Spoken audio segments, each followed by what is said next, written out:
মাহে রমজান এলো বছর ঘুরে। রমাদান মুবারক।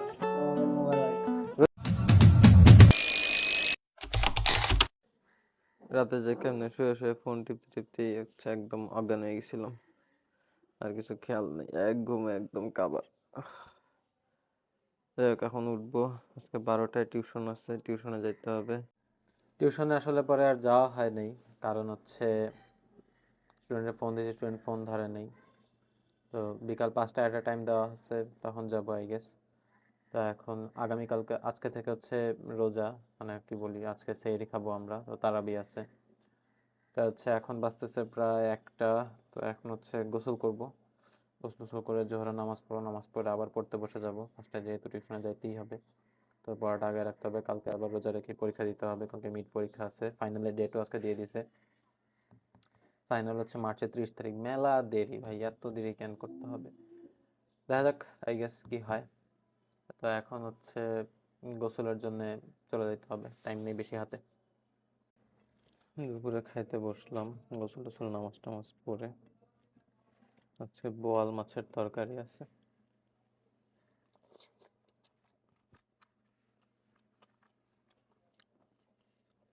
বোয়াল মাছ নিয়ে একটা গল্প আছে, গল্পটা বলবো টিউশনে যাওয়ার সময় রাস্তায়।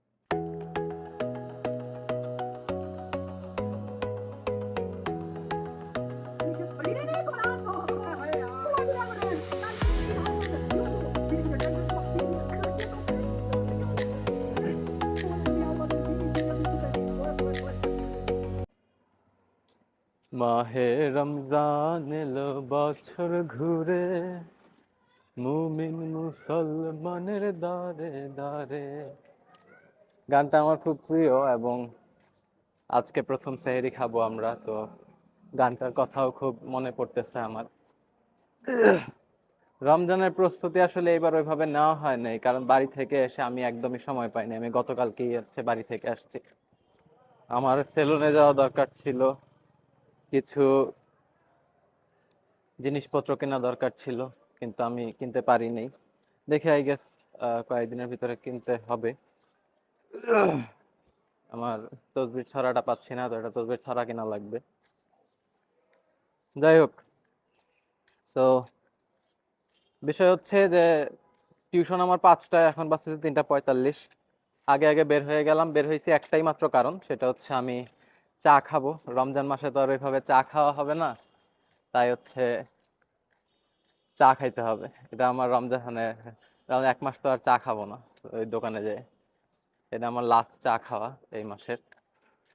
প্লাস একটা একটা নিউজ শুনে আমার খুব আপসেট লাগতেছে, এটা হইতেছে যে পরীক্ষা, ফাইনাল পরীক্ষা এত পিছায় দিছে, মানে শুধু শুধু 1.5 মাস পিছানোর কোনো দরকার ছিল না। রমজানের ভিতরে 1টা 2টা পরীক্ষা নিলেও হয়তো।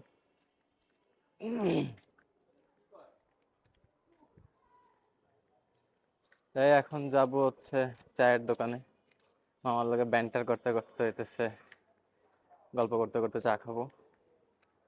আমার ডেইলি রুটিন চা খাওয়া।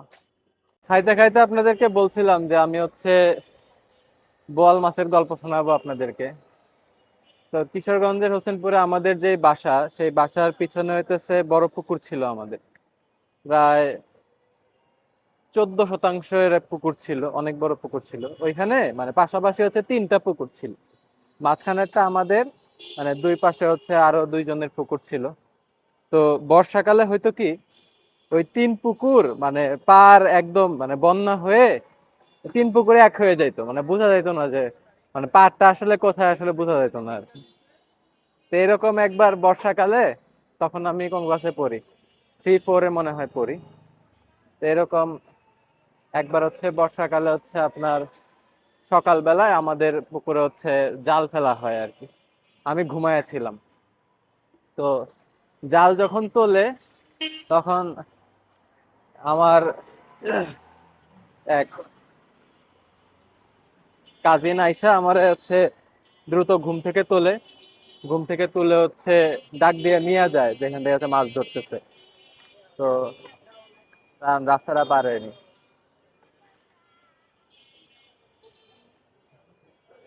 এখন যায় তো দেখি পাইছে এক বোয়াল মাছ, মানে বিশাল বড় বোয়াল। আমাদের পুকুর থেকে। এখন বল মাছ এত বড়, তখন 3-4-এ পড়ি, হাইট তো কতটা তার খেয়াল নাই, কিন্তু আমি একদম আমার সমান বল ছিল, মানে একদম আমার পাশে রেখে মাইপা দেখছিল আর কি আব্বু আম্মুরা। তো একদম আমার সমান বল ছিল। ওটা বেশ ইন্টারেস্টিং একটা ঘটনা আমার জীবনে। আমরা পুকুর থেকে প্রচুর মাছ খাইছি, না আমাদের মাছ না, আমরা গ্রামাঞ্চলের দিকে মাংস খুব একটা বেশি খাইতে না পারলেও প্রচুর মাছ খাইছি আমরা, প্রচুর। নিজেদের প্রচুর হাঁস মুরগি ছিল, প্রচুর ডিম খাইছি আর মাছ খাইছি।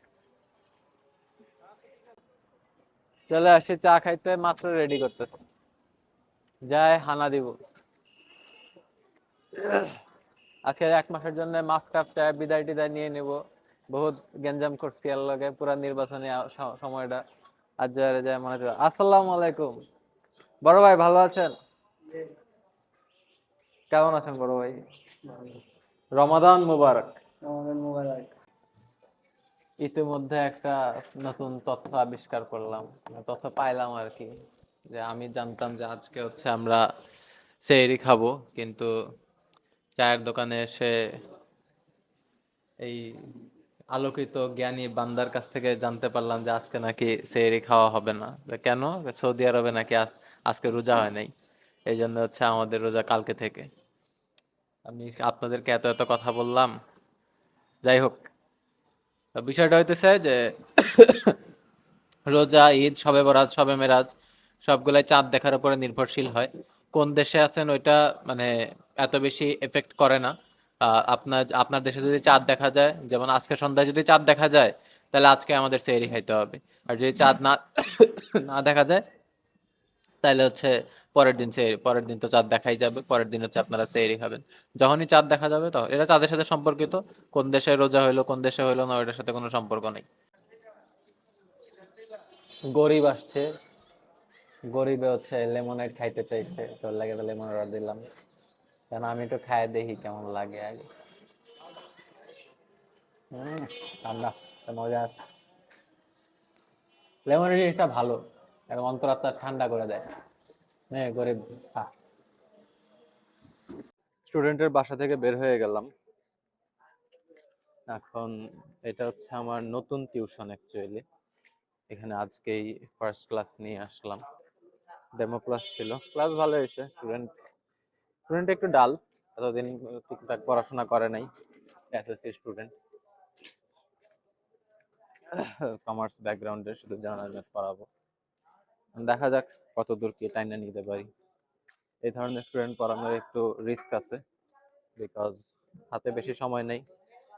ঈদের পরপরই হচ্ছে ওদের এক্সাম শুরু হয়ে যাবে। তো এই এক্সাম হচ্ছে ভালো করাইতে না পারলে আবার প্যারা আছে। সো লেটস গো, দেখা যাক। একটা টিউশন টিউশন ছাড়া একদম ছেড়ে দিতে আবার ভালো লাগে না। এমন না যে টিউশন ছাড়া হচ্ছে চলতে পারি না, কিন্তু একটা কনস্ট্যান্ট একটা ব্যস্ততার সাথে দরকার আছে আর কি। এই জন্য পড়াইতেও মজা লাগে।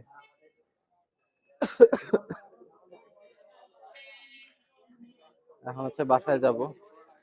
ভাবছিলাম তো আজকে আজকে বুঝি তারাবি হবে, কিন্তু তা তো আর হলো না। I was misinformed. তো এখন হচ্ছে বাসায় গিয়ে একটু রেস্ট নিয়েই পড়তে বসে যাব। কালকে পরীক্ষা আছে, কখন পরীক্ষা এখনো জানাই নাই। তো প্রচুর পড়াশোনা করা লাগবে, অনেকগুলা জিনিস কভার করা লাগবে এক রাতের মধ্যে। দেখা যাক। এই জায়গার নাম হইতেছে হচ্ছে বাসাবো। বাসাবোর ভিতর দিয়ে হাঁটা চলা করতে মোটামুটি ভালোই লাগে। এই জায়গার নাম যে কেমনে বাসাবো হইছে, ওই জিনিসটা এখন পর্যন্ত আমি খুঁজে বের করতে পারিনি।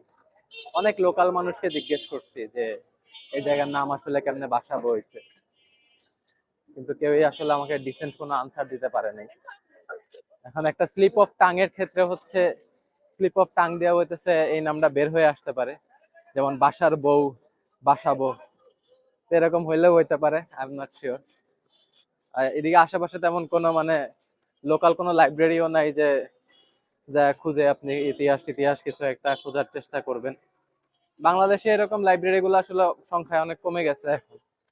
প্রত্যেকটা এলাকাতেই লাইব্রেরি অনেক অনেক অভাব। লাইব্রেরি দরকার প্রত্যেকটা এলাকাতেই আসলে, মানে সিলেক্টিভ লাইব্রেরি দরকার ওই এলাকার জন্য, যাতে করে মানুষ ওই জায়গাটা সম্পর্কে জ্ঞান অর্জন করতে পারে। মানে এই ক্ষেত্রে এইগুলো আসলে আমাদের সংস্কৃতি ইতিহাসকে সমৃদ্ধ করে। যেমন একটা বই পড়ছিলাম, ওই বইয়ে একটা লাইন ছিল যে কি পরে আর কি খায় এটা যদি না জানা যায় তাহলে একটা জাতির সম্পর্কে আসলে কিছুই জানা যায় না। তো আমরা বাঙালি জাতি, বাঙালি সংস্কৃতি লালন করি, যদিও অনেক বিরোধ আছে আমাদের ভিতরে, কিন্তু তারপরেও আমরা বাংলাদেশের বাসিন্দা, বাংলাদেশি মানুষ। আমাদের ইতিহাস ঐতিহ্যকে সমৃদ্ধ করা, সংরক্ষণ করা আমাদেরই সবচেয়ে বড় দায়িত্ব। সুতরাং বর্তমান সরকারকে অনুরোধ করব যে প্রত্যেকটা থানায়, প্রত্যেকটা এলাকায় যেন বাধ্যতামূলক একটা পাবলিক লাইব্রেরি স্থাপন করা হয় এবং সেটা যেন নিয়মিত রক্ষণাবেক্ষণ করা হয়। ব্লগটা আমি এখানেই শেষ করে দিব, বাসার কাছাকাছি চলে এসেছি। সবাইকে মাহে রমজানের শুভেচ্ছা আবারও।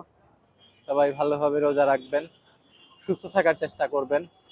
রমজানে ভাজা পোড়া কম খাবেন, কারণ এমন ভাজা পোড়া খেয়ে দেখা গেল যে আপনার শরীর এমনই খারাপ করলো যে আপনি আর রোজাই রাখতে পারলেন না।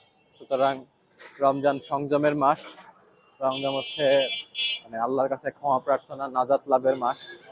সবাই ইবাদত বন্দি করবেন, নিজের জিহ্বা, নজর, চিন্তা সবকিছুকে হেফাজত করবেন, সবকিছুকে সংযত করবেন। রমজান আমাদেরকে তাকওয়াবান করুক, আল্লাহর ভয় আমাদের মনে গেঁথে দিক। শুধুমাত্র রমজান না, সব সময় যেন আমরা আল্লাহর বিধিনিষেধ মোতাবেক জীবনাচার চালাইতে পারি, সেই তৌফিক দিন। সবাই ভালো থাকবেন। আর প্রথম রমজান নিয়ে কারো যদি কোনো ভালো অভিজ্ঞতা থাকে, সুন্দর অভিজ্ঞতা থাকে, আমাকে কমেন্টে জানাইতে পারেন। মানে I will be very happy to read those and I will share with you যে আমার কি কি স্টোরি আছে রমজান মাসে। ছোটবেলায় তো কত কিছু করছি, তারাবি পড়তে যাইতাম কিন্তু আর তারাবি পড়া হইতো না আর কি। এই তো, সবাই ভালো থাকবেন, সুস্থ থাকবেন। পরের ব্লগে আবারও দেখা হচ্ছে, আমার জন্য দোয়া করবেন।